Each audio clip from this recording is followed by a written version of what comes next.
Namaku Naila, usia 32 tahun, seorang ibu rumah tangga biasa. Hidupku sederhana. Sejak menikah dengan Raka 5 tahun lalu, aku memilih meninggalkan pekerjaanku di sebuah firma hukum demi fokus membina keluarga. Awalnya aku pikir, itulah bukti cinta. Aku percaya, dengan menjadi istri yang taat dan penuh pengabdian, rumah tangga kami akan langgeng selamanya. Namun aku salah.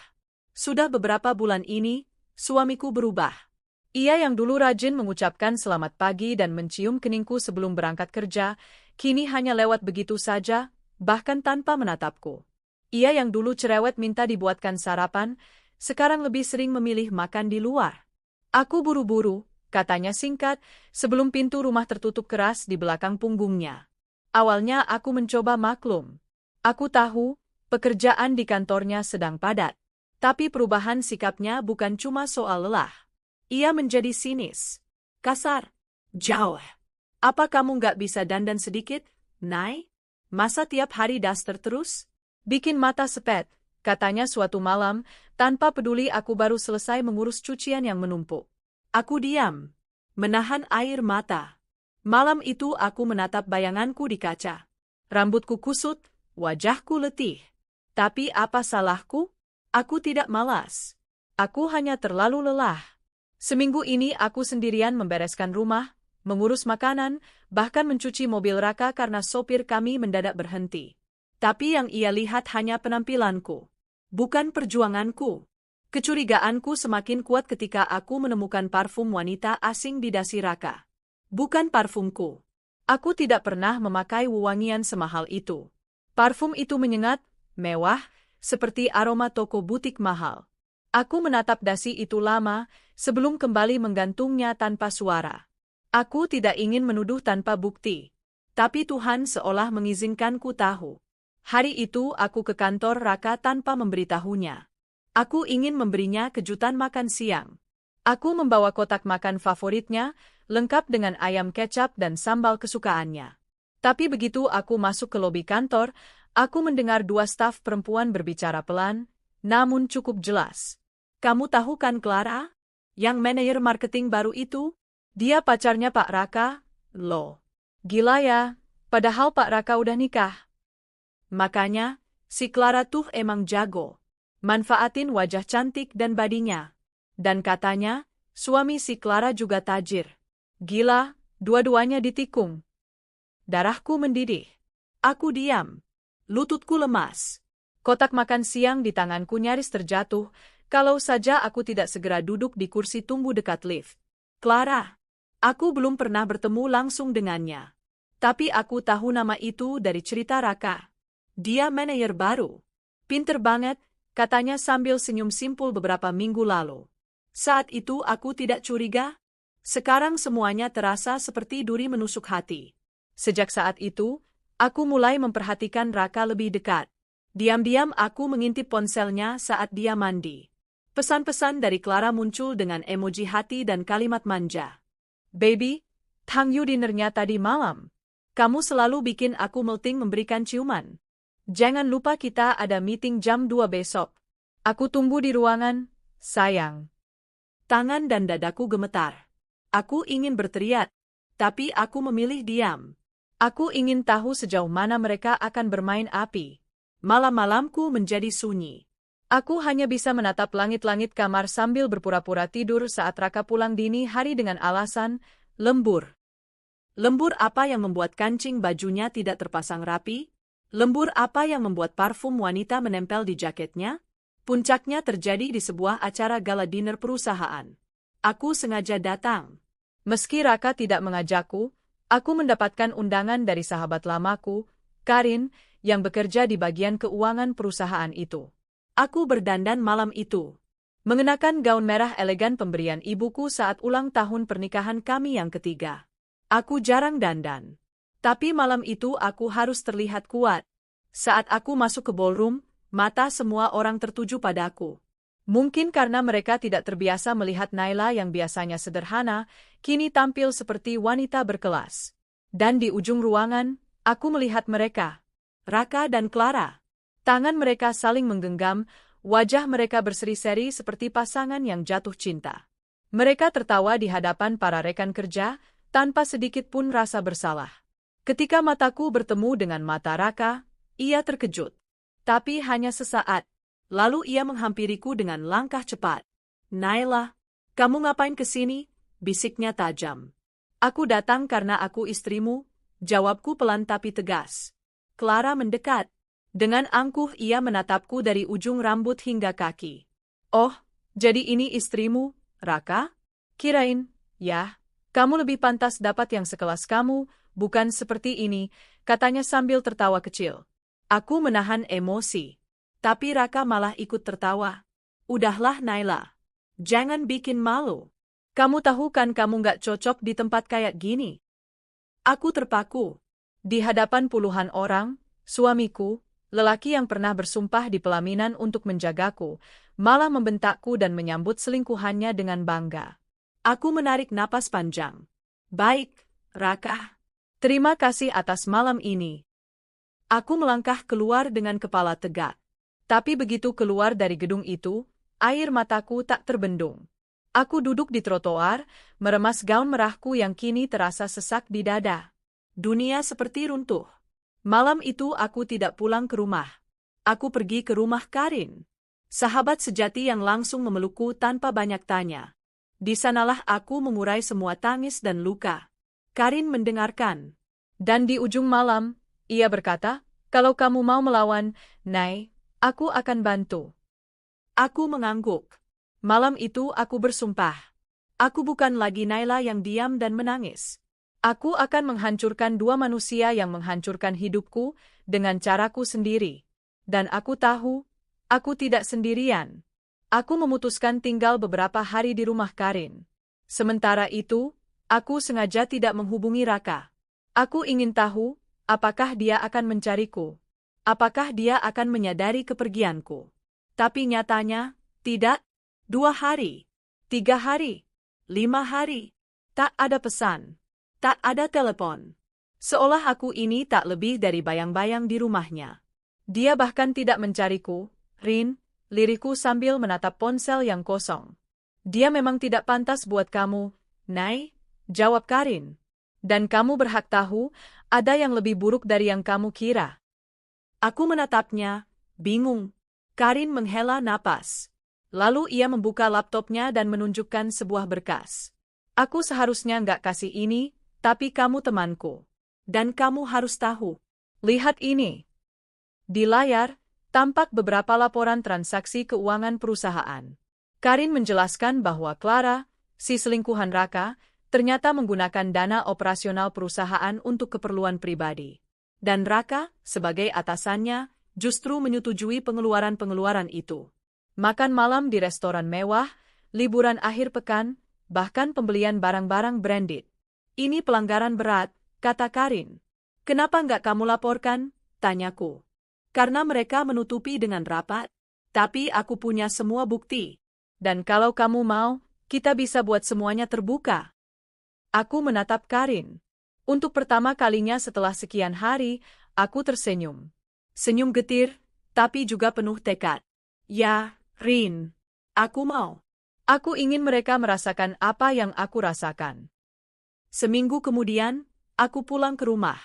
Raka ada di ruang tamu, duduk santai sambil memainkan ponsel. Ia hanya melirikku tanpa berdiri atau menyapaku. "Kemana aja?" tanyanya dingin. Aku tak menjawab. Aku hanya berjalan masuk, mengambil koper, dan mulai mengemas pakaian-pakaian milikku. "Kamu ngapain, Naila?" "Aku pergi. Tapi bukan lari. Aku keluar dari hidup kamu, Raka." Ia tertawa sinis. "Hah? Kamu pikir aku peduli? Pergi aja, silakan. Rumah ini juga bukan atas nama kamu." Aku menatapnya, kali ini tanpa rasa takut. "Ya, aku tahu.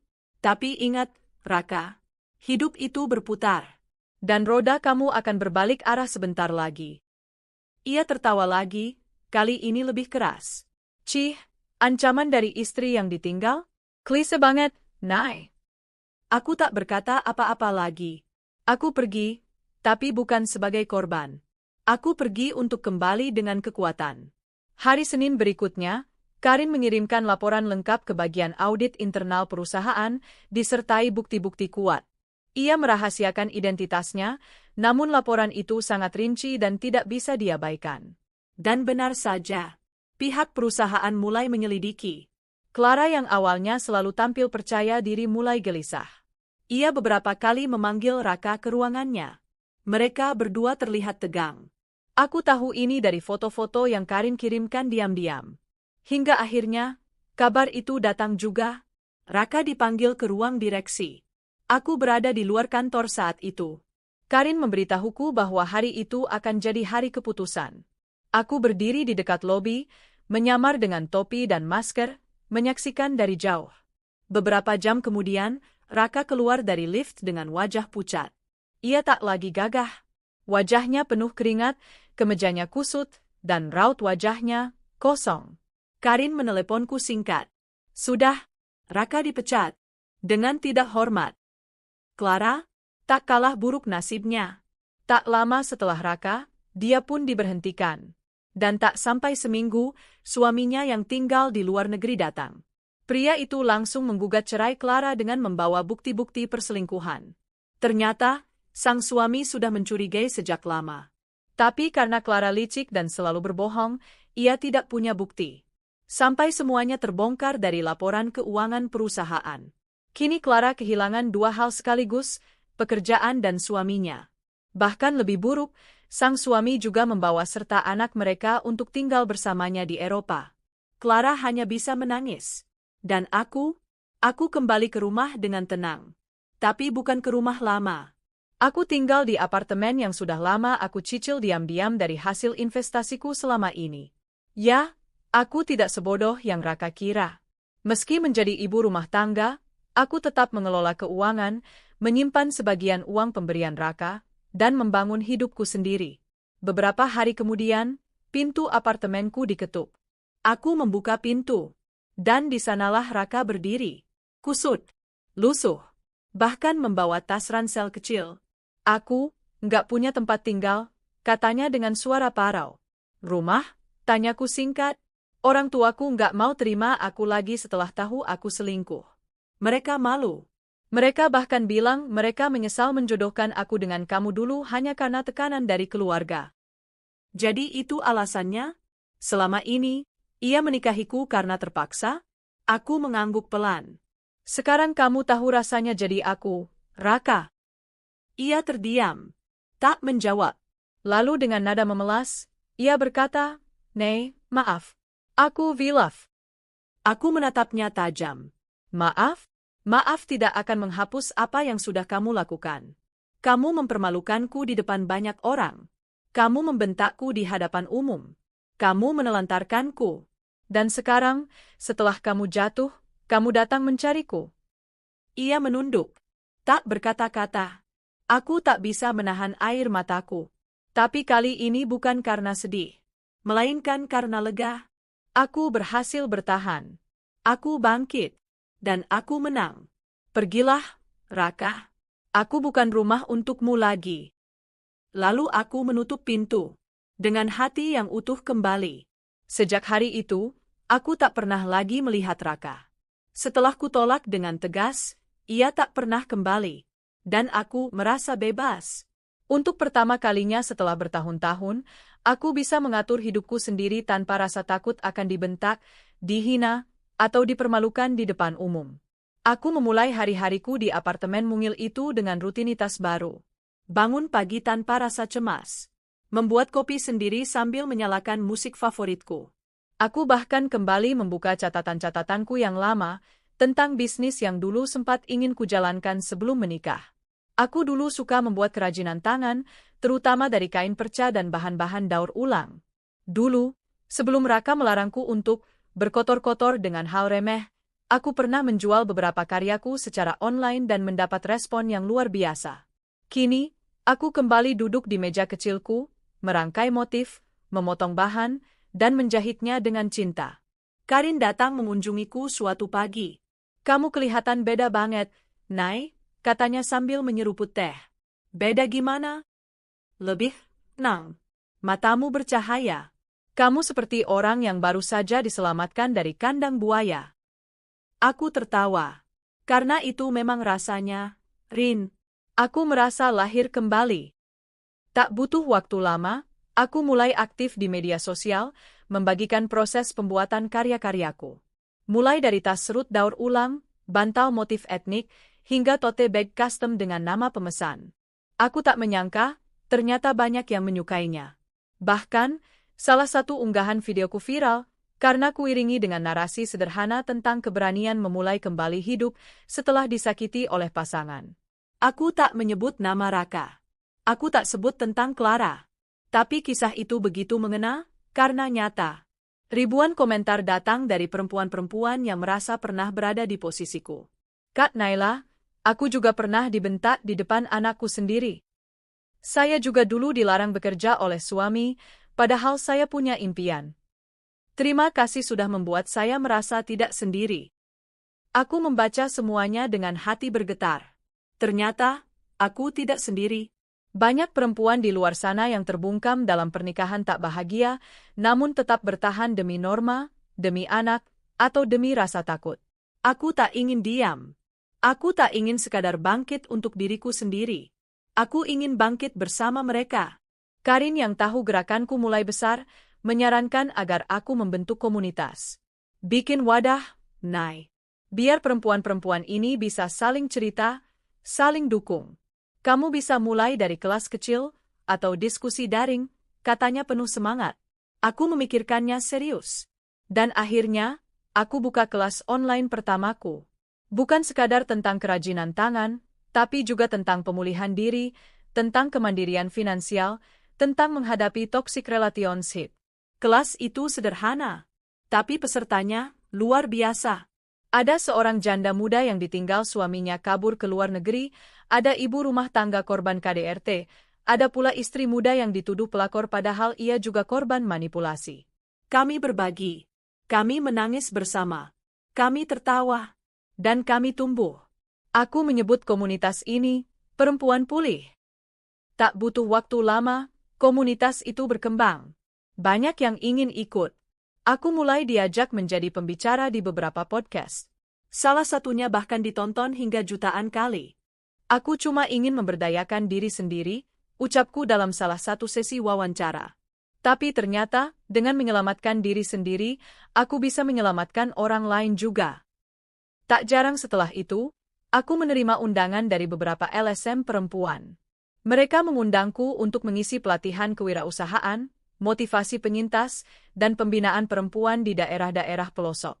Aku tidak dibayar banyak. Tapi setiap pelukan hangat, setiap tatapan mata penuh harapan, lebih berharga dari apapun.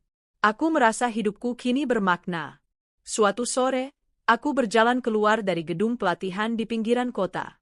Seseorang memanggil namaku. Naila? Aku menoleh. Ternyata Raka. Ia berdiri di sana, dengan kemeja pudar dan wajah yang jauh berbeda dari dulu. Tidak lagi penuh arogansi. Tidak ada lagi tatapan tinggi hati. Hai, ucapnya pelan. Aku mengangguk sopan. Hai juga. Kamu sibuk sekarang ya? Aku tersenyum singkat. Cukup. Kamu kelihatan hebat. Aku tidak menanggapi pujian itu. Hati ini sudah kebal dari sanjungan palsu. Kamu masih tinggal di apartemen yang dulu? Sudah pindah. Alhamdulillah, sekarang tinggal di rumah kecil hasil kerja sendiri. Raka menunduk. Aku bisa melihat rasa bersalah di wajahnya. Tapi aku tidak berniat membalasnya dengan amarah. Karena aku sudah selesai. Sudah selesai dengan rasa sakit. Aku cuma mau bilang, aku menyesal. Dulu aku terlalu sombong. Aku terlalu angkuh, Nay. Dan Clara, dia meninggalkanku saat semua uangku habis. Aku menarik napas panjang. Aku tahu. Kamu tahu. Semua orang tahu. Dunia itu sempit, Rat. Dan karma selalu tahu jalan pulang. Ia tertawa hambar. Kalau waktu bisa diulang? Tidak bisa, Rat, potongku tegas. Dan aku tidak ingin mengulang apapun bersamamu. Ia tertunduk. Aku sekarang kerja serabutan. Jadi sopir ojek online. Kadang antar makanan. Tapi enggak apa-apa. Ini mungkin caraku menebus dosa. Aku mengangguk pelan. Ya, asal kamu sadar dan tidak mengulang kesalahan pada perempuan lain, itu sudah cukup. Malam itu, aku merenung di beranda rumah kecilku. Dari perempuan yang dihina dan diselingkuhi, aku kini berdiri di tempat yang lebih tinggi, bukan karena harta, tapi karena harga diri. Aku tak membalas dengan dendam. Aku membalas dengan prestasi. Aku tak merobeknya dengan kebencian, tapi aku bangkit dari reruntuhan dan membangun diriku sendiri. Dan dari situ, aku belajar satu hal penting. Perempuan tidak lemah, tapi seringkali diajak diam. Perempuan bukan korban jika ia mau memilih untuk bangkit. Dan luka bukan akhir dari segalanya, tapi awal dari versi terbaik dari diri kita. Aku menghela napas dan menatap langit malam. Terima kasih, Tuhan, telah menjadikanku kuat. Dan untukmu, Raka, terima kasih juga, karena telah menghancurkan aku dulu. Kalau tidak, aku takkan pernah tahu bagaimana caranya bangkit. Namaku Naila, dan kini namaku mulai dikenal bukan lagi sebagai istri Raka, melainkan sebagai perempuan yang bangkit dari keterpurukan dan memotivasi banyak perempuan untuk berdiri di atas kakinya sendiri. Pagi itu, aku bangun dengan notifikasi tak henti di ponselku. Salah satu video wawancara yang kuikuti di kanal YouTube bertema Wanita dan Keteguhan Diri tiba-tiba viral. Wajahku muncul di beranda media sosial banyak orang. Kalimatku yang paling menyentuh. Saya bukan perempuan yang sempurna, tapi saya tahu bahwa saya berharga, dikutip ribuan kali. Tak lama, sebuah email masuk. Dari tim redaksi majalah wanita terkemuka nasional. Halo Bu Naila, kami dari redaksi majalah Citra Perempuan ingin mengundang Anda menjadi tokoh utama dalam edisi bulan depan. Aku terdiam. Air mataku menetes perlahan. Bukan karena sedih, tapi karena tidak percaya betapa jauhnya aku telah melangkah dari titik terendah dalam hidupku. Hari pemotretan untuk majalah itu menjadi pengalaman yang tak akan pernah kulupakan. Aku mengenakan baju sederhana, bukan gaun mewah atau berlian berkilau, tapi gamis bersih dan elegan buatan pengrajin lokal binaan komunitasku. Aku ingin tampil apa adanya, seperti Naila yang telah dibentuk oleh luka dan keteguhan hati. Bu Naila, boleh kami tahu siapa sosok yang paling Anda rindukan di masa-masa sulit dulu? Tanya seorang reporter. Aku menatap ke arah jendela. Mungkin diriku sendiri.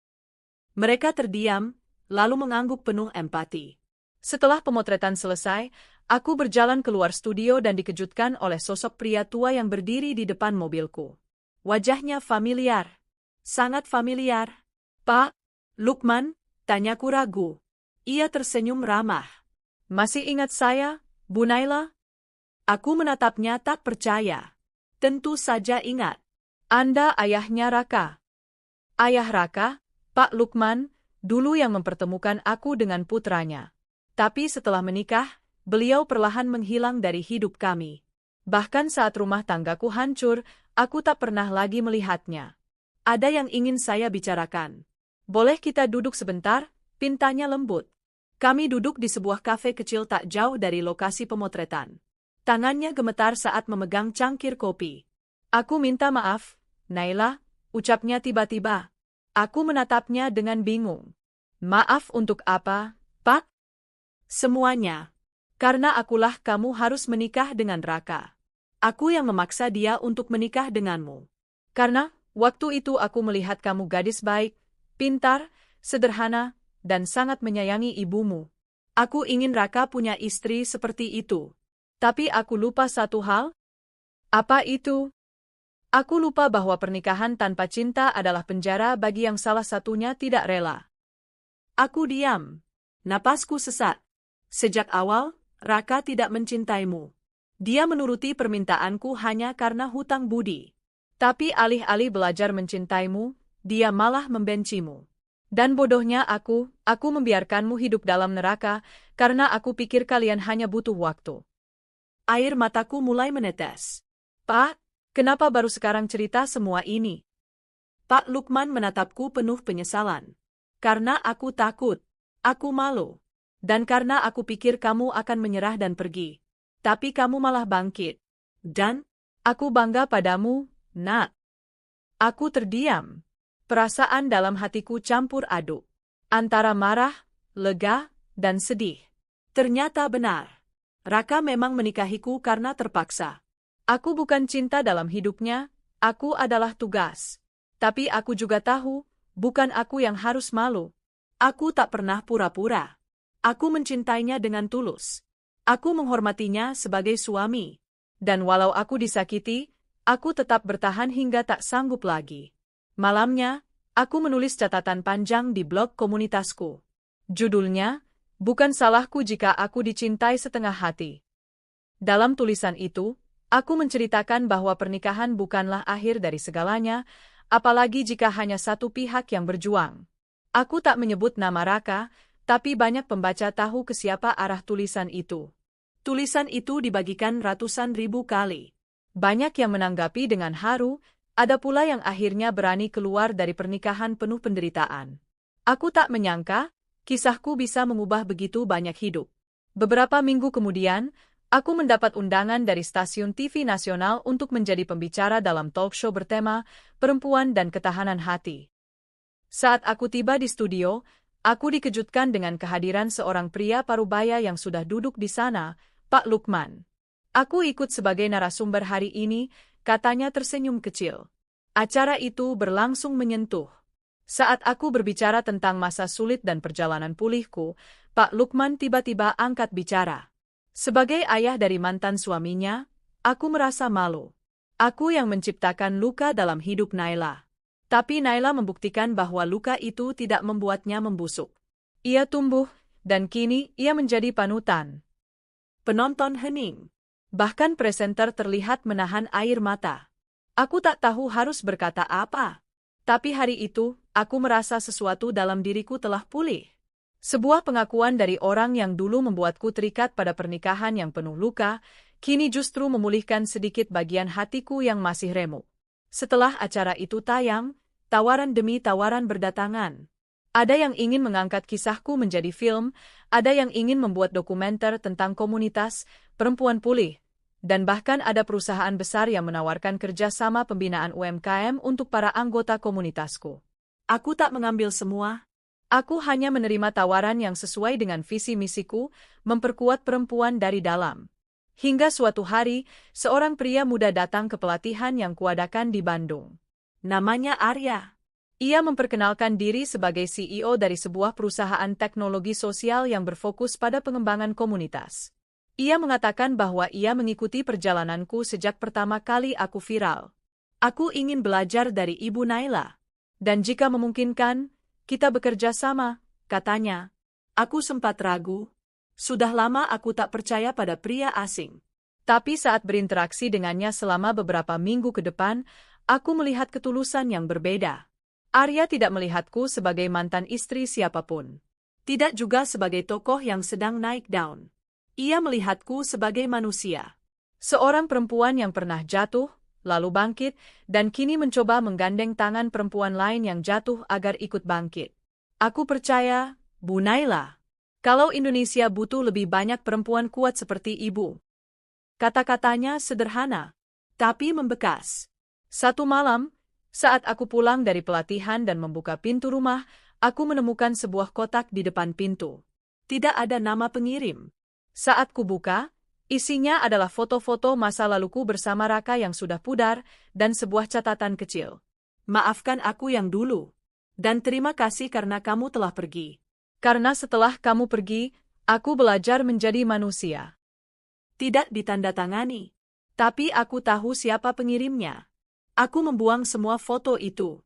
Tapi aku simpan catatan kecil itu sebagai pengingat, bahwa dari luka paling dalam, kadang bisa lahir versi terbaik dari kita. Aku menatap langit dari balkon rumahku malam itu. Udara Bandung dingin tapi menyegarkan. Komunitasku kini punya ratusan anggota aktif di berbagai daerah. Aku bukan siapa-siapa, tapi aku bisa menjadi seseorang yang berarti bagi banyak perempuan. Dan yang paling penting, aku sudah memaafkan masa lalu. Bukan karena aku lemah, tapi karena aku sudah terlalu kuat untuk terus membawa dendam. Sudah hampir 1 tahun berlalu sejak aku resmi bercerai dari Raka. Dalam 1 tahun itu, hidupku berputar drastis. Aku bukan lagi perempuan yang mengandalkan validasi dari suami. Aku bukan lagi perempuan yang takut dikhianati, karena aku sudah belajar menyembuhkan diri dan menyayangi hidupku sendiri. Namun seperti gelombang pasang yang datang tanpa diduga, masa lalu rupanya belum sepenuhnya selesai mengejarku. Hari itu, aku sedang berada di ruang komunitas, perempuan pulih, untuk mengisi kelas rutin motivasi, ketika Siska, salah satu pengurus inti, berlari tergopoh-gopoh menghampiriku. Bu Naila, maaf, tapi seseorang datang dan minta bertemu langsung. Siapa? Tanyaku bingung. Siska menunduk sejenak sebelum menjawab lirih. Hah? Bu, wanita yang dulu pernah.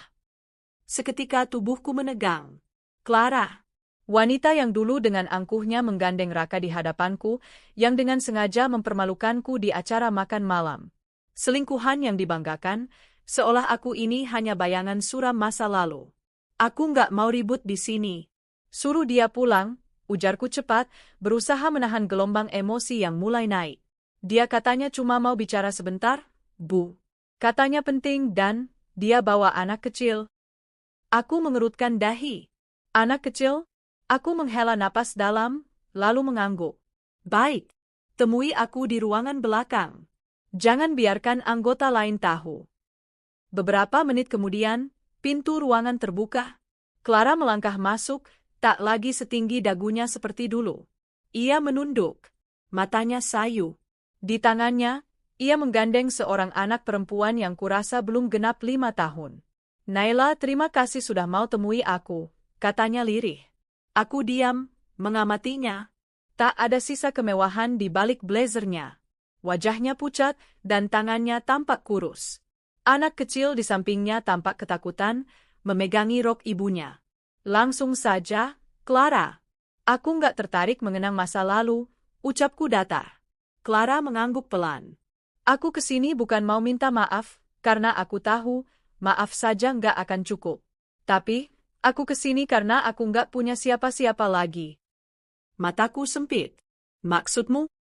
Raka meninggalkanku. Aku tertawa kecil, sinis. Loh, bukannya kalian bahagia? Bukannya kamu pamer cincin dari dia waktu itu? Atau kamu lupa sudah memanggilku, istri gagal, di depan umum? Clara menunduk makin dalam. Matanya berkaca-kaca. Setelah kamu pergi, Raka memang tinggal bersamaku. Tapi, dia nggak pernah benar-benar menyayangiku. Dia hanya butuh pelarian. Setelah 3 bulan, dia mulai berubah. Sering pulang larut, bahkan mulai main tangan. Dia bilang aku bikin dia miskin. Miskin? Aku tercengang. Clara mengangguk cepat. Iya, setelah cerai dari kamu, ternyata banyak aset perusahaan kamu yang dibekukan dari usaha dia. Kontrak-kontrak dicabut, investor mundur. Raka bangkrut. Aku terdiam. Bagian dalam diriku ingin tertawa puas. Tapi bagian lainnya, hanya merasa getir. Aku pikir, aku bakal jadi wanita paling bahagia. Tapi ternyata, aku malah dipukul, dihina, ditinggal. Dia pergi 5 bulan lalu. Bahkan gak pernah tanya kabar anak kami. Anak di samping Clara tiba-tiba menarik bajunya. Hah? Apa? Clara menunduk, memeluk anaknya, dan menangis. Untuk sesaat, aku bingung harus bereaksi seperti apa. Perempuan yang dulu merendahkanku kini duduk di hadapanku dengan wajah penuh luka. Aku kesini bukan minta uang, Naila. Aku cuma butuh tempat tinggal, dan anakku butuh makanan. Aku menutup mata sejenak, berusaha menenangkan pikiran yang kusut. Kemudian aku berdiri, membuka lemari kecil di belakangku, dan mengeluarkan sejumlah uang tunai. Ini, untuk beli makanan dan sewa kamar kecil di penginapan. Setelah itu, hubungi Siska. Dia akan daftarkan kamu di program pelatihan keterampilan di komunitas. Clara mengangkat wajahnya cepat. Kamu mau bantu aku? Aku menatapnya tegas. Bukan karena kamu pantas, tapi karena aku tahu rasanya dihancurkan oleh laki-laki yang sama. Aku tak ingin anakmu tumbuh tanpa harapan. Setelah pertemuan itu, Clara resmi tinggal di salah satu rumah singgah komunitas. Ia mulai belajar menjahit dan membantu tim produksi kerajinan tangan. Siska selalu melaporkan perkembangan Clara, pelan, tapi positif. Aku sendiri mulai fokus pada proyek besar bersama Arya. Kami merancang program digital bernama Berdaya. Sebuah aplikasi khusus untuk perempuan agar bisa menjual produk buatan mereka dengan mudah. Arya bekerja sangat profesional, namun cara dia memperhatikanku mulai terasa berbeda. Suatu malam, setelah kami selesai rapat daring, Arya mengirim pesan pribadi. Bu Naila, boleh saya ajak makan malam besok? Bukan urusan kerjaan. Saya ingin mengenal lebih dalam jika ibu berkenan. Aku menatap layar ponsel lama sekali. Selama ini, aku menjaga jarak. Takut. Trauma. Tapi bukankah aku juga berhak bahagia? Keesokan malamnya, kami bertemu di sebuah kafe kecil yang hangat. Arya datang membawa bunga mawar merah muda, sederhana tapi tulus. Makasih sudah mau datang, Bu Naila. Aku tersenyum kecil. Kita di luar kantor. Jangan panggil, Bu. Arya. Ia tertawa kecil. Baik, Naila. Malam itu kami bicara banyak hal. Tentang mimpi, tentang luka masa lalu, tentang harapan di masa depan. Di tengah obrolan, Arya tiba-tiba berkata, dulu, saya pernah bertunangan. Tapi dia meninggal karena kanker. Sejak itu, saya nggak pernah bisa mencintai siapapun. Aku terdiam. Sampai saya lihat kamu berdiri di panggung seminar pertama kali. Bukan hanya karena kamu kuat, tapi karena kamu tidak membiarkan kebencian menguasai hidupmu. Wajahku memanas. Arya, aku masih belum yakin bisa membuka hati. Arya tersenyum lembut. Aku tidak minta kamu membalas perasaanku sekarang. Aku hanya minta satu hal, izinkan aku untuk selalu ada. Tanpa tekanan.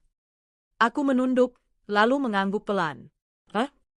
Malam itu, untuk pertama kalinya dalam waktu yang lama, aku pulang dengan perasaan hangat. Namun seperti biasa, kebahagiaan tak pernah dibiarkan berlangsung tenang. Beberapa hari kemudian, Siska datang tergesa-gesa sambil membawa tablet.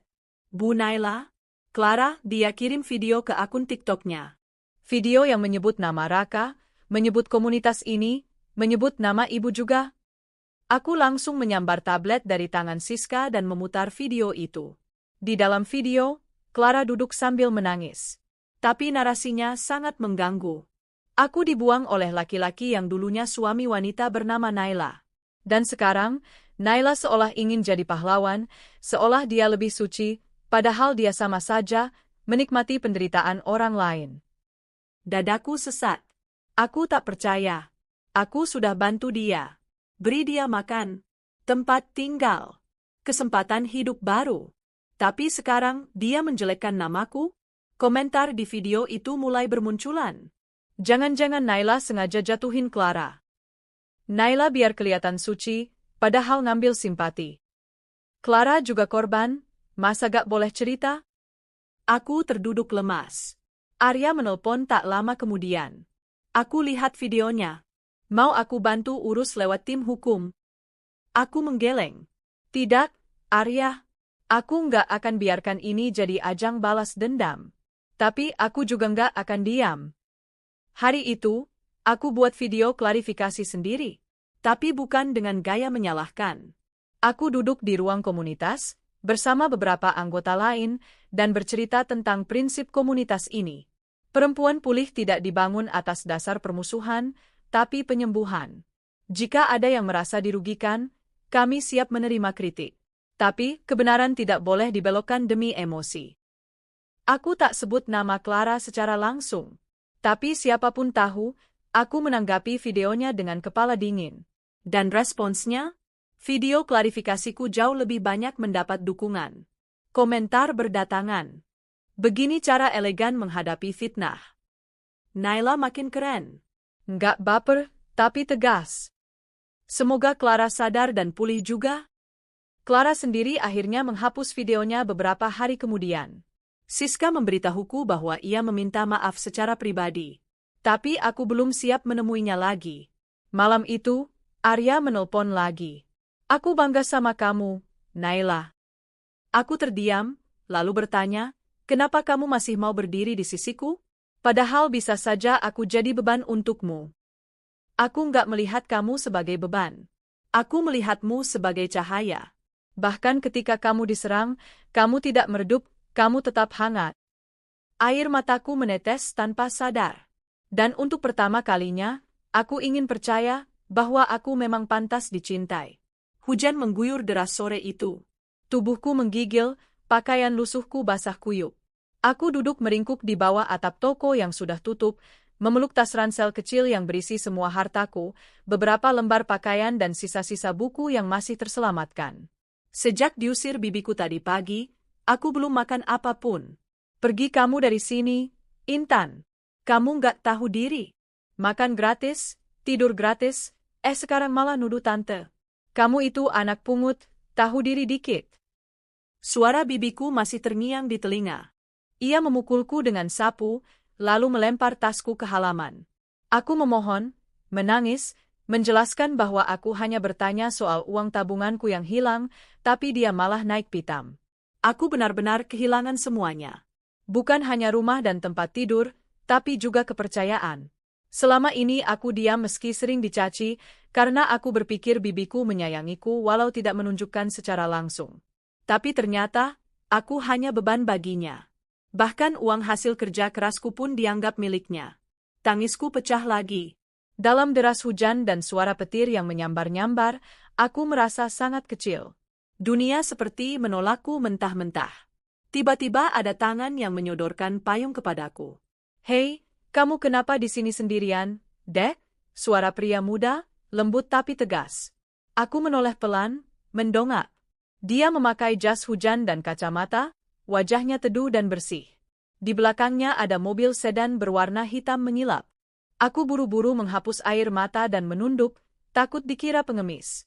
"Maaf, Kak.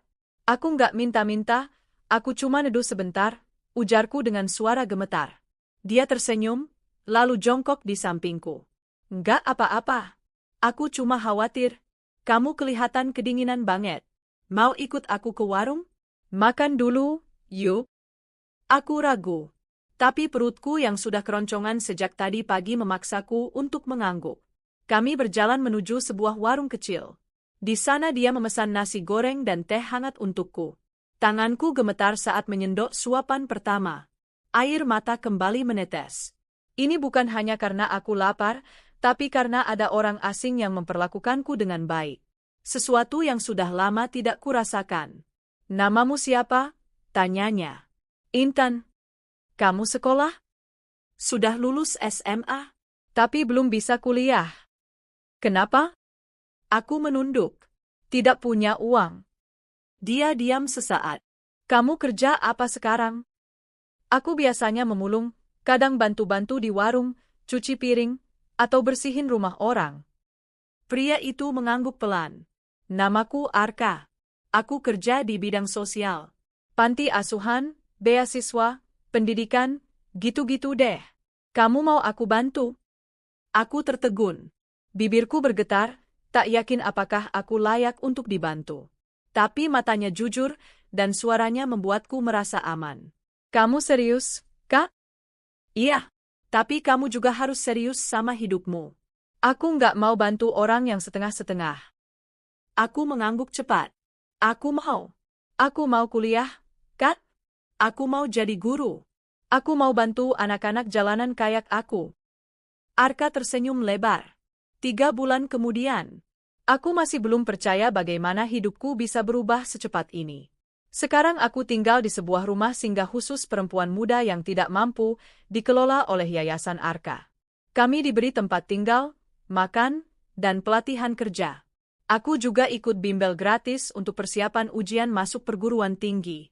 Setiap pagi aku bantu di dapur, lalu siangnya belajar. Arka sering datang memberi semangat.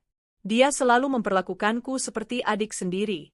Kadang aku menangis saat malam, bukan karena sedih, tapi karena terlalu bersyukur. Hidupku yang dulu seperti neraka, kini perlahan mulai terasa layak. Yang paling mengejutkan, minggu lalu aku berhasil lolos seleksi masuk kampus negeri di jurusan pendidikan anak usia dini.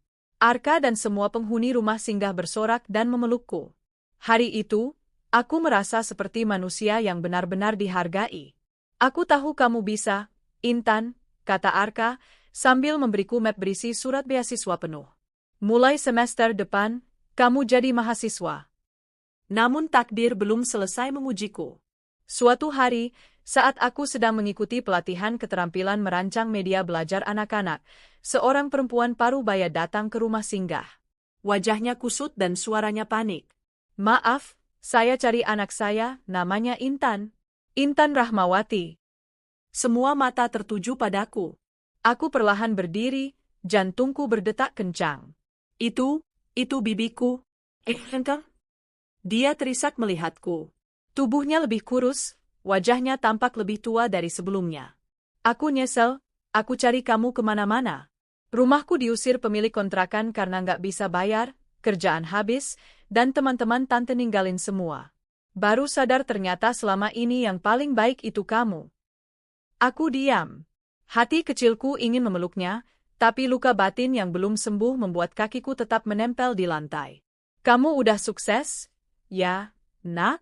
Tante bangga. Aku menarik napas panjang. Aku belum sukses, Tante. Aku baru mulai hidup. Tapi terima kasih sudah datang ke sini. Air matanya mengalir deras. Arka datang menghampiri dan menggenggam bahuku. Keputusan di tanganmu, Intan. Mau maafkan, atau tidak, itu hakmu. Aku menatap bibiku. Wajahnya penuh harap. Aku memaafkan, Tante, ucapku perlahan. Tapi aku nggak bisa kembali ke rumah itu lagi. Bibiku mengangguk dengan wajah kecewa, tapi juga lega. Tante ngerti, terima kasih sudah maafin. Malam itu aku menulis di buku harianku. Dulu aku berpikir dunia tak berpihak padaku. Tapi ternyata, hidup adalah rangkaian ujian, dan selalu ada cahaya di ujung jalan gelap. Aku mungkin hanyalah seorang anak yatim piatu yang dulu memungut sampah, tapi kini aku tahu, aku lebih dari sekadar itu. Aku adalah pejuang mimpi yang tak menyerah. Langit pagi terlihat cerah saat aku mengenakan seragam alma materku untuk pertama kalinya. Jantungku berdegup cepat saat menatap pantulan diriku di kaca jendela. Baju biru muda yang menempel di tubuh kurusku terasa seperti lambang kemenangan, sebuah bukti nyata bahwa aku berhasil melangkah sejauh ini. Aku, Intan Rahmawati, anak yatim piatu yang dulu dianggap sampah masyarakat, kini resmi menjadi mahasiswi di salah satu universitas negeri ternama. Namun, seperti semua perjuangan dalam hidupku, dunia kampus tidak langsung menyambutku dengan tangan terbuka. Di hari pertama perkuliahan, tatapan sinis dan cibiran sudah mulai terdengar. Itu mahasiswa baru ya? Kok kayak pembantu? Seriusan? Dia masuk jalur beasiswa kali ya? Pantesan penampilannya kayak gitu. Haha, pasti dari pelosok. Lihat tasnya tuh, kayak tas sisa donasi. Aku hanya menunduk dan terus berjalan ke dalam kelas. Rasanya seperti kembali ke masa ketika aku diperlakukan rendah oleh bibiku dan teman-temannya. Tapi kali ini aku tidak ingin mundur.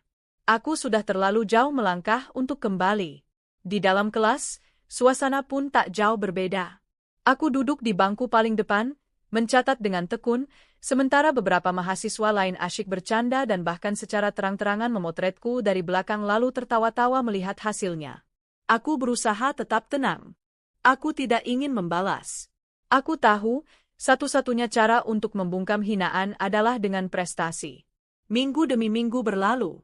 Aku tak pernah absen dari kelas. Setiap malam aku belajar dengan sungguh-sungguh, memanfaatkan waktu di rumah singgah untuk mendalami setiap mata kuliah. Aku aktif bertanya di kelas, dan pelan-pelan para dosen mulai mengenal namaku. Bahkan, salah satu dosen berkata, "Intan, kamu calon pendidik yang punya semangat luar biasa. Pertahankan itu." Ucapan itu seperti embun segar di tengah gurun panas. Namun di balik semangat itu, aku masih sering menangis diam-diam. Ketika melihat teman-teman kuliahku berkumpul, bersenda gurau, atau memamerkan ponsel mahal dan gaya hidup mewah, aku merasa asing. Aku tak pernah punya uang lebih, tak pernah diajak nongkrong, dan tetap dianggap aneh.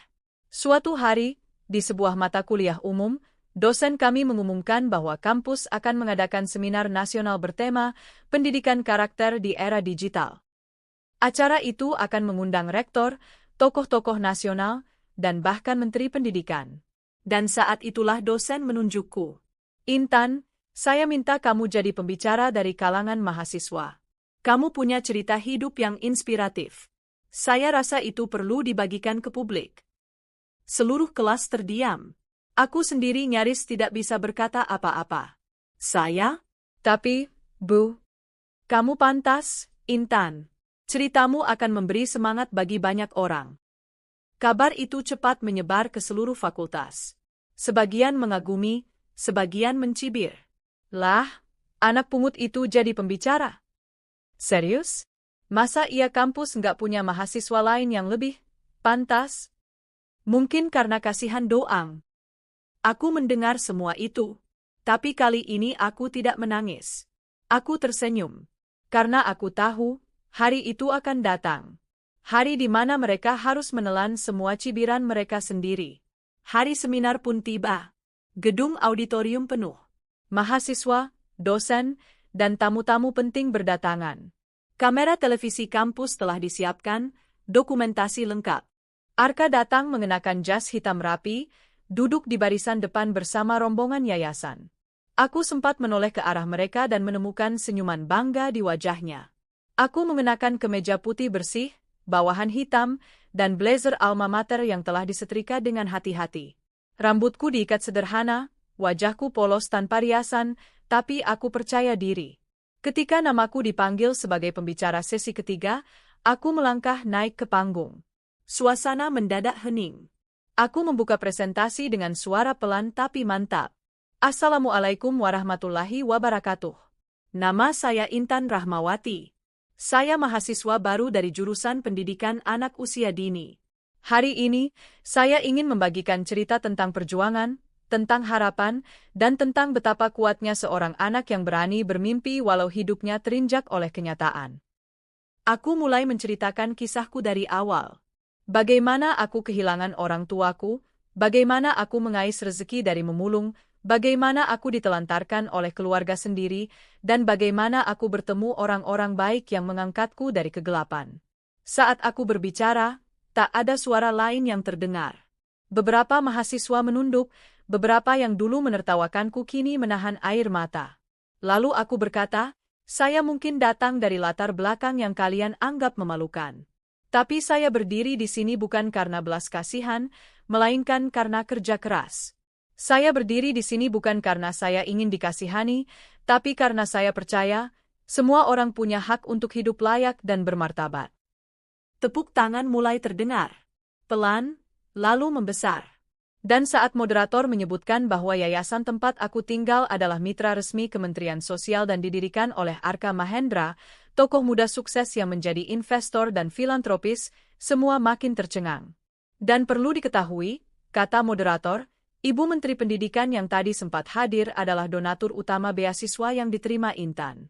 Beliau sangat bangga dan berharap akan ada lebih banyak Intan-Intan lainnya di Indonesia. Setelah acara itu, hidupku berubah. Orang-orang yang dulu mencibir mulai menghampiriku, mengucapkan selamat, bahkan mengajak bersahabat. Tapi aku tidak lupa. Aku tidak lupa siapa yang menjauh saat aku berada di bawah. Arka menghampiriku setelah seminar selesai. Kamu luar biasa, Intan. Aku bangga banget. Aku memeluknya erat. Kalau bukan karena kakak, aku nggak tahu aku ada di mana sekarang. Semua karena dirimu sendiri. Kamu yang memilih untuk bangkit. Aku menangis dalam pelukannya. Tangis yang bukan karena sedih, tapi karena bahagia. Beberapa hari kemudian, aku mendapat pesan dari seseorang yang tak pernah kuduga, bibiku. Intan, Tante lihat kamu di TV. Kamu sekarang hebat sekali. Maafkan Tante yang dulu. Kalau kamu bersedia, bolehkah Tante datang dan minta maaf langsung? Aku rindu kamu. Aku membaca pesan itu lama. Dulu, mungkin aku akan langsung menolak. Tapi sekarang aku telah tumbuh menjadi seseorang yang lebih kuat. Aku membalas. Tante, aku sudah memaafkanmu sejak lama. Tapi aku tidak ingin kembali ke masa lalu. Aku ingin terus berjalan ke depan. Kalau suatu hari kita dipertemukan, aku akan menyambutmu dengan damai. Tapi sekarang, izinkan aku untuk terus belajar tanpa gangguan. Malam itu, aku berdiri di balkon rumah singgah, memandang langit yang penuh bintang. Dulu aku hanya anak jalanan yang memungut botol bekas. Sekarang aku adalah mahasiswa, calon guru, dan pembicara seminar nasional. Dunia mungkin pernah menolak kehadiranku, tapi aku membuktikan bahwa aku layak untuk diperhitungkan. Dan aku belum selesai. Perjalananku masih panjang. Tapi aku tahu, aku akan terus melangkah. Karena aku adalah Intan. Yang tak mudah hancur. Yang tetap bersinar meski tertimbun lumpur. 4 tahun berlalu sejak aku pertama kali menginjakkan kaki di kampus dengan tas lusuh dan sepatu tambal sulam. 4 tahun penuh perjuangan, air mata, dan ketekunan tanpa henti. Kini, aku berdiri di atas panggung wisuda dengan jubah hitam dan topi toga, di hadapan ribuan pasang mata yang menyaksikan momen bersejarah itu. Lulusan terbaik Fakultas Keguruan dan Ilmu Pendidikan tahun ini adalah Intan Rahmawati. Seketika, riuh tepuk tangan menggema di seluruh auditorium. Tanganku gemetar saat melangkah ke podium untuk menerima piagam dan medali emas. Saat tanganku bersalaman dengan rektor, mataku basah. Semua kenangan itu terputar kembali dalam ingatan, pemulung kecil yang tidur di kardus, gadis remaja yang dihina oleh keluarga sendiri, anak kos yang makan nasi dan garam untuk bertahan hidup. Dan hari itu, semuanya terbayar. Setelah upacara selesai, Arka datang memelukku dengan bangga. Kamu membuktikan bahwa asal-usul bukan takdir, Intan. Kamu mengukir masa depanmu sendiri. Aku tersenyum dan mengangguk. Dan kakak adalah bagian dari itu. Beberapa bulan kemudian, aku mendapat tawaran mengajar sebagai dosen muda di kampusku sendiri. Rektor memintaku secara langsung setelah melihat konsistensi nilai, karya ilmiahku yang terbit di jurnal nasional, dan jejak inspirasiku di berbagai seminar. Aku ingin kampus ini punya pengajar yang bisa menyentuh hati mahasiswa, bukan hanya memberi teori. Dan kamu, Intan, punya itu, katanya. Aku menerima tawaran itu. Bukan karena ingin pamer, tetapi karena aku ingin memberi kembali. Aku ingin menjadi pengajar yang bisa menyalakan harapan di dada mahasiswa, terutama yang berasal dari latar belakang kurang mampu sepertiku dulu. 3 tahun setelah kelulusanku, namaku mulai dikenal bukan hanya di kampus, tapi juga di forum-forum pendidikan nasional. Aku sering diundang sebagai pembicara, bahkan menjadi duta program beasiswa dari Kementerian Pendidikan dan Sosial. Beberapa kali aku tampil di televisi, menceritakan perjuanganku. Dan pada suatu sore yang tidak biasa, takdir mempertemukanku kembali dengan masa lalu. Aku diundang menjadi narasumber dalam seminar daerah yang digelar di kota tempat bibiku tinggal. Setelah acara selesai, aku menyempatkan diri mampir ke pusat kota, berjalan kaki menyusuri trotoar yang dulu sering kulalui sambil memungut botol plastik. Tiba-tiba aku melihat seseorang yang tidak asing.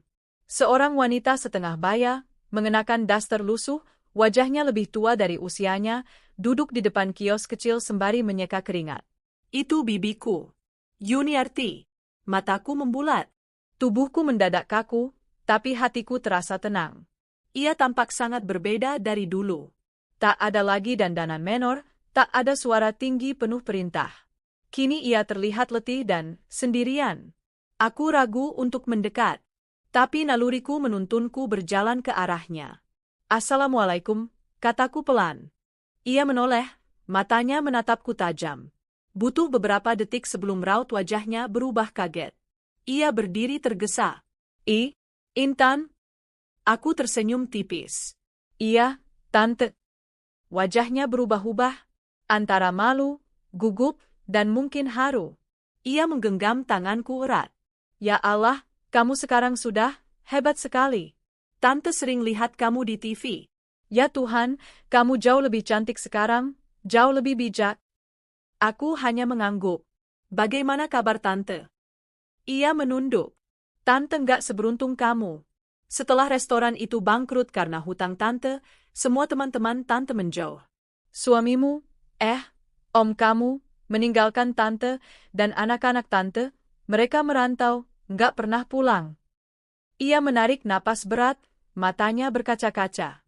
Dulu Tante terlalu sombong. Terlalu kejam ke kamu. Tante pikir kamu cuma beban. Tapi ternyata kamu punya masa depan yang lebih cerah dari siapapun di keluarga ini. Aku tak membalasnya dengan caci maki. Dulu mungkin aku berharap bisa membalas dendam. Tapi hari itu, melihatnya dalam keadaan seperti itu, Aku tak merasa bangga atau puas. Justru ada rasa iba yang muncul. Tante pernah minta maaf lewat pesan. Tapi waktu itu aku belum siap. Sekarang, aku sudah siap untuk memaafkan. Ia menatapku penuh haru. Intan, apa kamu bersedia bantu tante? Bukan dengan uang, cukup beri tante kesempatan untuk memperbaiki semuanya. Aku mengangguk. Aku akan bantu carikan pekerjaan yang layak, tante. Tapi satu syaratku, jangan ulangi kesalahan yang sama ke siapapun. 2 bulan setelah pertemuan itu, bibiku kini bekerja sebagai penjaga kebun di salah satu rumah belajar milik Yayasan Arka. Ia menjalani hidup sederhana, tapi lebih damai. Aku sesekali mengunjunginya, membawa makanan atau sekadar berbincang. Dan hari itu, aku tahu, aku benar-benar telah memaafkan. Suatu malam, aku menulis dalam buku harian yang masih sering kupakai sejak dulu. Tuhan, terima kasih. Dulu aku hanya anak kecil yang ditinggalkan dunia, tapi Engkau tak pernah meninggalkanku. Hari ini aku punya nama, punya ilmu, dan lebih dari itu, aku punya hati yang tidak lagi terluka. Epilog. Namaku kini tercantum sebagai salah satu dosen termuda di kampus negeri ternama. Aku membuka beasiswa sendiri untuk mahasiswa kurang mampu, bernama Beasiswa Pelita Intan, terinspirasi dari perjuanganku sendiri. Arka kini menikah dengan gadis pilihannya, dan kami tetap bersaudara seperti dulu. Hubungan kami tidak berubah, hanya bentuknya yang tumbuh matang. Ia tetap menjadi kakak pelindungku, sahabat, dan penasihat dalam banyak keputusan hidupku. Dan aku, Intan, gadis kecil yang dulu memungut sampah untuk bisa sekolah, kini berdiri sebagai sosok yang membawa perubahan. Bukan karena hebat, tapi karena tidak pernah menyerah. Karena aku percaya, setiap luka bisa menjadi kekuatan. Setiap air mata bisa menjadi cahaya. Dan setiap anak jalanan bisa menjadi bintang jika diberi kesempatan.